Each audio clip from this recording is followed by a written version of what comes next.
Hey guys, in this video I would like to show you 3 ways how to use Autotune and Cubase with only stock plugins.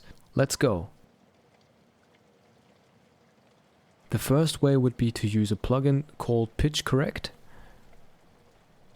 which is a basic Autotune plugin. In the correction tab you can dial up the speed and reduce the tolerance for an ultimate Autotune experience. And I don't know if I really believe. In the Scale Source tab you can also customize the keys that you want to target. For example, only D. And I don't know if I really believe. And as you can see, the blue line indicates the note that you're actually hearing, while the yellow line is the note that is originally played. You can also go with the original scale.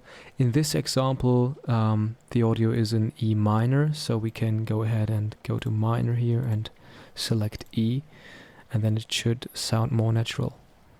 And I don't know if I really believe. Nice. For the second method, we're also going to use that Pitch Correct plugin, but we're going to make a few adjustments. So in the Scale Source tab, we select External MIDI Note. Then we have to create a new MIDI track and route that into this plugin. Route that into the Pitch Correct plugin. It should pop up here, and here it is, Vocals 1, Pitch Correct, MIDI in. And now I can actually play whatever I want on my MIDI piano here and just play along with the sound. And I don't know if I really believe. For the third method, I have deactivated this Pitch Correct plugin because we don't need it anymore.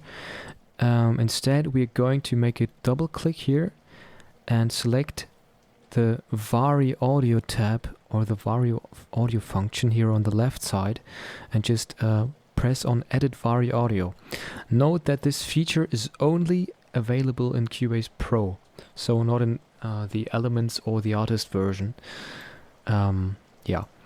Now we can make some adjustments like cutting notes, pulling them on the right place, and just doing actually whatever we want with that. And I don't know if I really believe. What I usually do is just select all the notes, go here to correct pitch, put that to 100%, and then play around with that straighten curve. And as you can see, while I increase that value, these curve lines become really straight lines. Before they have been wobbly and curvy, but if you put that to 100%, you get the complete Autotune experience. And I don't know if I really believe. And of course you can reduce that a little to like 26%, for example. And I don't know if I really believe. To get a more natural feel. Okay guys, we're at the end of this video. And yeah, don't forget to subscribe if you found this helpful, and have a good day.